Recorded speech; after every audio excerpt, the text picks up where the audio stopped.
할렐루야, 반갑습니다. 이영남 전도사입니다. 9월 15일 수요일 생명의 삶 큐티를 시작하도록 하겠습니다. 오늘 함께 살펴보게 될 말씀은 사사기 19장 16절에서 30절까지의 말씀인데요. 어저께의 말씀에 이어서 오늘 드디어 어저께 제가 말씀드렸죠. 그 레위 지파 사람이 첩이 있었는데 그 첩이 간음을 하게 됩니다. 그래서 이 첩이 자신에게 어떤 갈등이 생기고 문제가 되니까 자기 친정집으로 내려가게 되는데 한 4개월 정도 내려가 있죠. 그래서 레이 사람이 자기 첩을 다시 데리러 친정집에 내려갔고 처갓댁에 내려가죠. 내려가서 그곳에서 이제 하루 정도 머물고 바로 오려고 그랬는데 이 장인어른이 조금만 더 머물러라, 좀만 더 있어라, 그래가지고 총 5일을 더 머무르게 되고요. 그 출발하는 시각이 너무 좋지 않았습니다. 차라리 아침에 출발했더라면 괜찮았을 텐데 이 레위 사람이 그 5일째 되는 그 저녁에 출발을 하게 됩니다.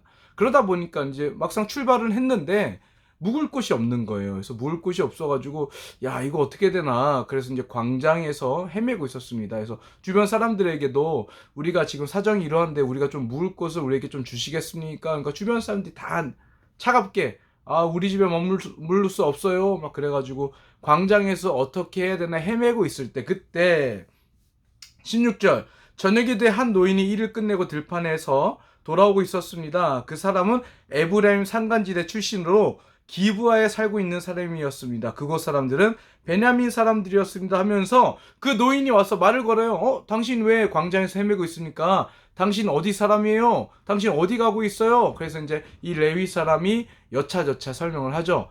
제가 지금 저희 첩과 제 종과 집으로 가려고 하고 있는데 지금 밤이 너무 늦었고 머무를 곳이 없어서 이렇게 헤매고 있었습니다. 그러자 이 노인이 그럼 우리 집에 오십시오. 우리 집에 와서 하룻밤 머무르십시오. 우리 집에는 당신의 당나귀에게 줄 음식도 사료도 있습니다. 그래서 우리 집에 당신이 머물 만한 충분한 것들이 있으니 우리 집에 오십시오 해서 머무르게 됩니다.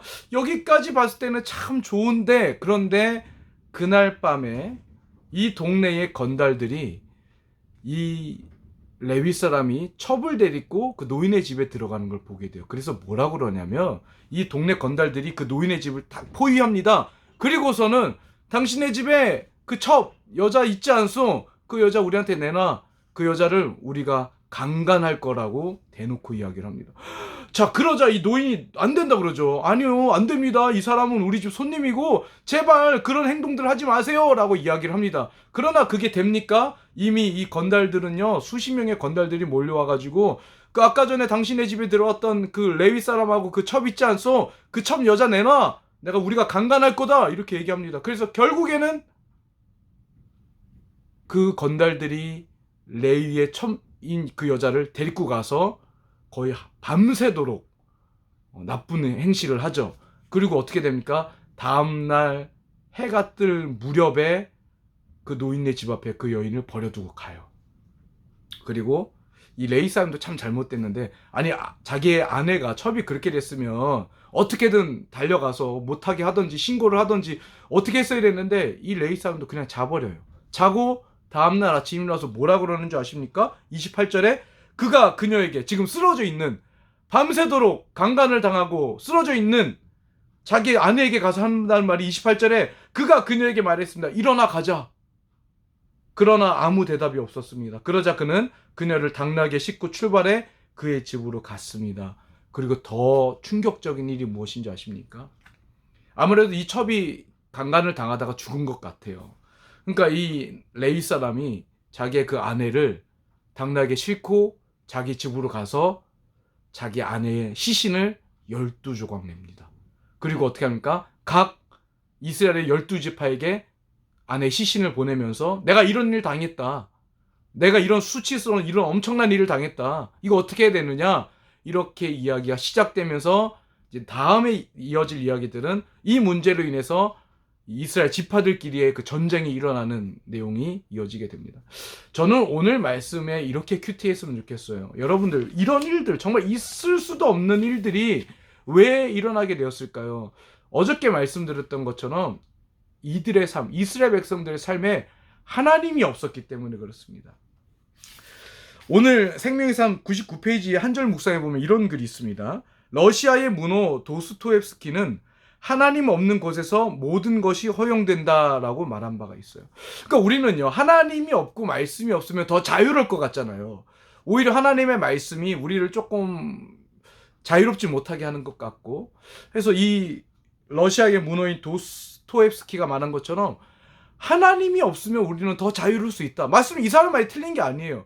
우리는 하나님의 말씀이 없고 하나님이 없으면 더 자유로울 수 있어요. 근데 여러분들, 그 자유로운 것의 열매가 뭔지 아십니까? 우리 인간에게 자유가 주어지면 더 잘 살 것 같잖아요. 오늘 본문 해설 가운데 이런 말이 있어요. 이스라엘은 약속의 땅을 양육 강식의 소굴로 만들어 버렸습니다.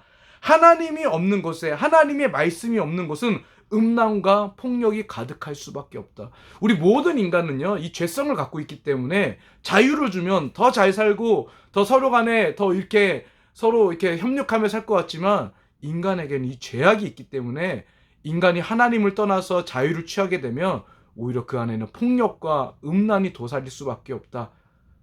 그래서 여러분들, 우리가 가끔은 하나님의 그 말씀이, 하나님이 나를 옥죄는 것 같아요. 나를 자유롭게 못하게 하는 것 같아요. 왜 이것도 하지 말라고 그러고 이것도 하지 말라고 그러고 왜 이렇게 하라고 그러고 저렇게 하라고, 왜 하나님 내 삶에 간섭하세요, 이렇게 우리가 생각하기 쉽지만요, 아닙니다. 오히려 하나님의 그 말씀과 하나님의 임재하심이 우리의 삶을 질서 있게 만들어준다는 거예요. 오늘 말씀에 봤던 이런 충격적인 일들 왜 일어났을까요? 이들의 삶 가운데 하나님이 없고 하나님의 말씀이 없었기 때문에 이런 엄청난 일들이 벌어지게 되었다는 거. 그래서 오늘 하루도 하나님 말씀 가까이 하는 걸 부담스러워하지 마시고, 그나마 하나님의 말씀이 내 삶을 질서 있고 거룩하게 하는구나, 이렇게 생각하시면서 오늘 말씀을 가까이 하실 수 있는 우리 홀리웨이브 지체들 되기를 주님의 이름으로 축복드립니다. 오늘 영상은 조금 길었습니다. 감사합니다.